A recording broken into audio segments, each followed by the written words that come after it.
Dia check telur tu untuk nak menentukan kita sihat. Aku tak tahu apa doktor punya requirement, apa yang dia rasa, apa semua.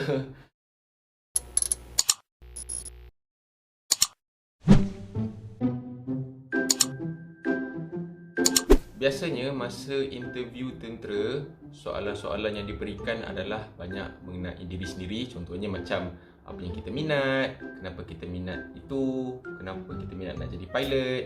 Dan juga dia banyak bertanya pasal, contohnya macam kita interview untuk TUDM, dia banyak tanya pasal TUDM.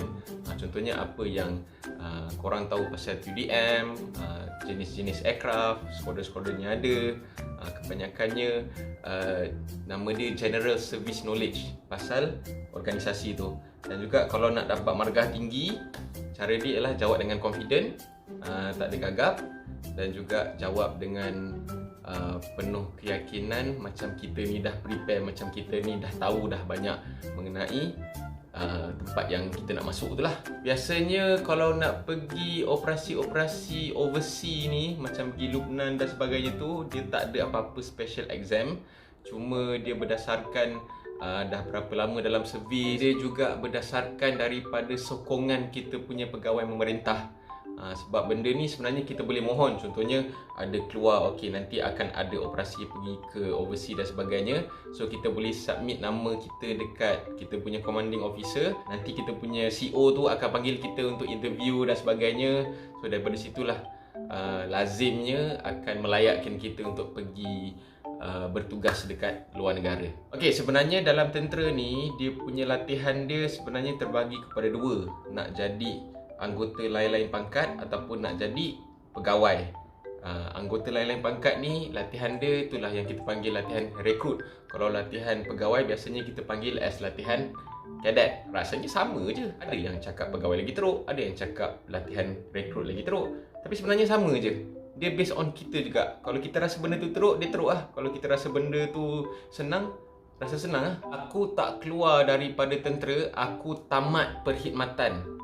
Lebih kurang kalau dalam dunia awam ni orang panggil kontrak. So aku dah habis kontrak aku berkhidmat sebagai tentera, iaitu tauliah jangka pendek selama 14 tahun. Dah habis kontrak, so habislah.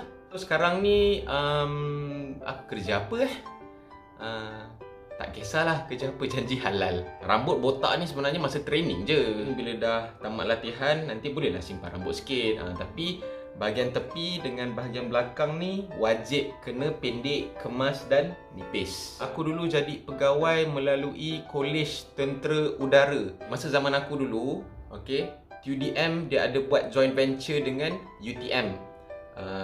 Dia program lebih kurang program belajar sambil menjalani latihan ketenteraan.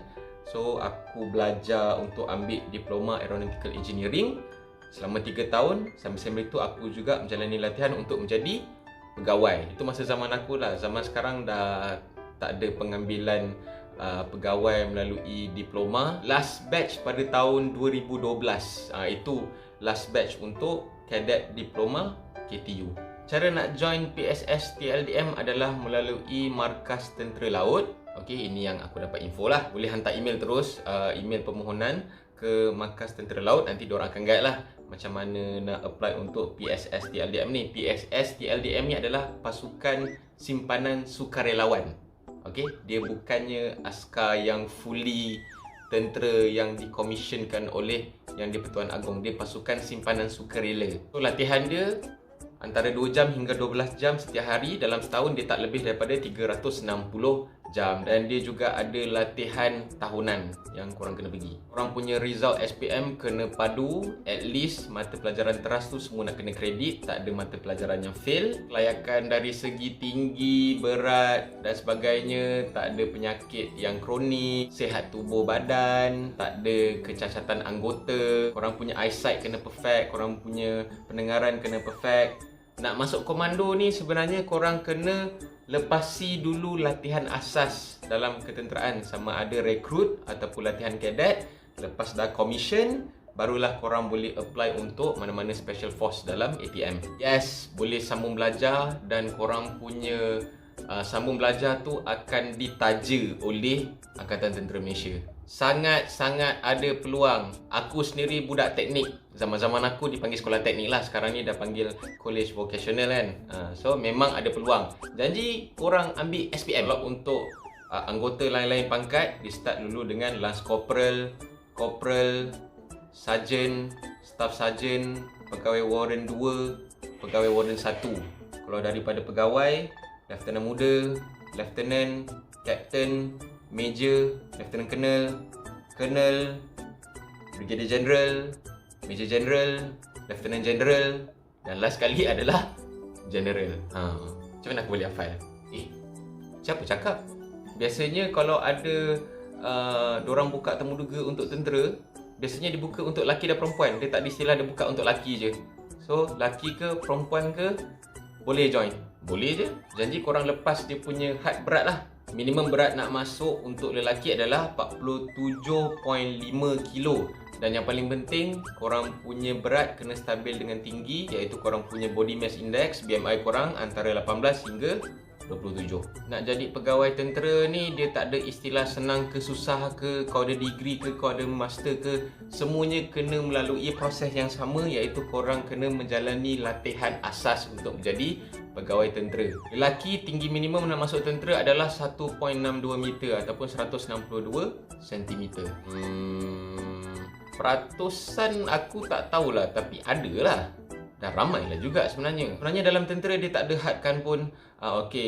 Kaum ni ada peratus dia, kaum ni ada peratus dia, tak ada.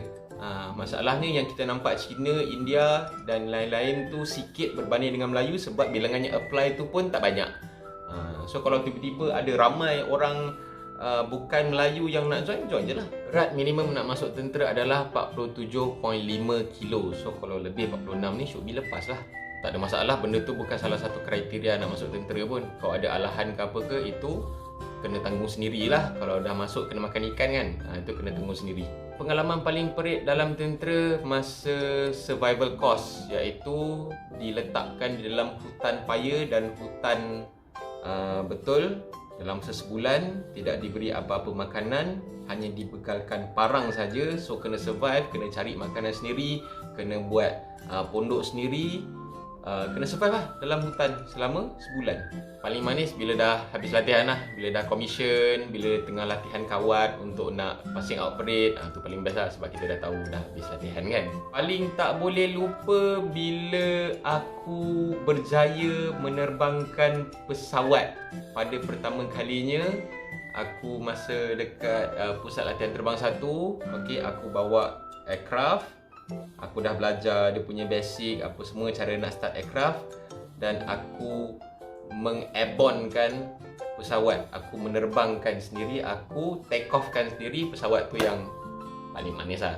Of course lah pernah kan. Siapa yang tak pernah? Tu bukanlah tipu pun, dia cuma orang kata nakal-nakal kan. Jurulatih ni mula-mula kita rasa macam dia percaya cakap kita, tapi sebenarnya dia tahu yang sebenarnya kita tipu. Sebab diorang dah dilatih lah, diorang dah biasa dah dengan pelatih-pelatih yang suka mengelat, suka menipu ni. Diorang ada dalam diorang punya poket lah. So kalau nampak macam diorang percaya tu, mungkin diorang bagi can je lah. Aku dulu adalah pilot, kemudian aku grounded sebab aku ada injury. Kemudian aku masuk ke dalam air defender, ataupun nak senang faham yang jaga radar tu. Untuk unit di dalam tentera darat yang bawa kereta kebal tu dipanggil Corps Armour. Corps Armour Diraja. Macam yang aku cakap tadi lah, korang kena lepas dulu latihan asas, barulah kau boleh masuk ke dalam Corps Armour Diraja tu. Siapa cakap kaki lepai tak boleh masuk tentera? Boleh je masuk tentera. Janji korang boleh berlari dengan betul. Janji masa interview tu korang lepasi dia punya ujian-ujian lah. Contohnya kena berdiri sebelah kaki, lompat lah, boleh lari, korang boleh stabil. So kaki lepai ke kaki itik ke apa, boleh je masuk tentera. Nak join mana-mana latihan di dalam tentera untuk menjadi seorang tentera, tak kisahlah pegawai ke ataupun anggota lain-lain pangkat, tak boleh ada masalah mata. Mata korang kena ada perfect eyesight. Tapi kalau dah lepas tamat latihan, baru korang ada masalah mata, itu tak ada masalah. Sebab tu korang tengok ada je pegawai tentera yang pakai spek. Itu bukan daripada sebelum dia masuk dia dah ada masalah rabun. Tu lepas dia dah jadi askar baru dia ada masalah rabun. Mungkin ramai yang tak tahulah. Memang dalam pemilihan nak masuk tentera, dia akan cek telur. Okey, tapi dia cek telur tu untuk nak menentukan kita sihat. Aku tak tahu apa doktor punya requirement, apa yang dia rasa, apa semua. Cara dia nak test tu aku pun tak tahu, tapi dia akan pegang dan dia akan suruh korang batuk.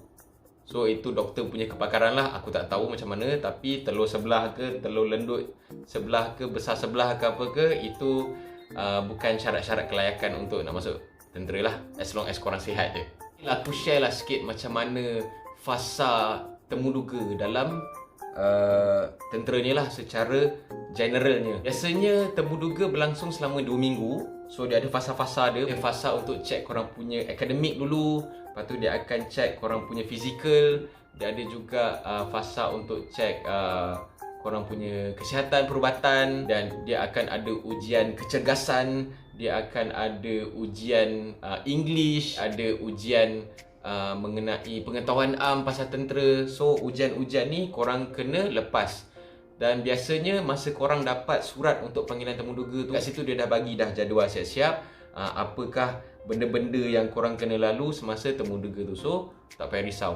So itu je antara soalan yang aku boleh jawab daripada channel YouTube Rais Hamid, RHTV, yang aku buka hari tu. Kalau siapa-siapa nak tanya berkenaan dengan tentera yang mana aku boleh jawab, aku boleh jawab. Jawapan aku berdasarkan aku punya pengalaman, berdasarkan apa yang aku tahu, dan aku tak mewakili mana-mana orang di dalam TUDM. Aku tak menjawab bagi pihak ATM lah. Kalau korang masih ada soalan, masih ada keraguan yang perlukan info, perlukan aku share apa-apa berkenaan dengan tentera, boleh komen dekat bawah. Tanyalah apa yang korang nak tanya, ataupun bagilah idea apa yang korang nak aku buat video. So boleh share video ni, maybe ramai yang nak tahu pasal tentera, maybe orang lain pun ada soalan yang sama juga. So korang boleh share video ni. Yang penting jangan lupa like, jangan lupa subscribe, tekan butang loceng untuk notification video-video aku yang seterusnya. Nampak tak macam? Assalamualaikum. Bye bye. Stay safe.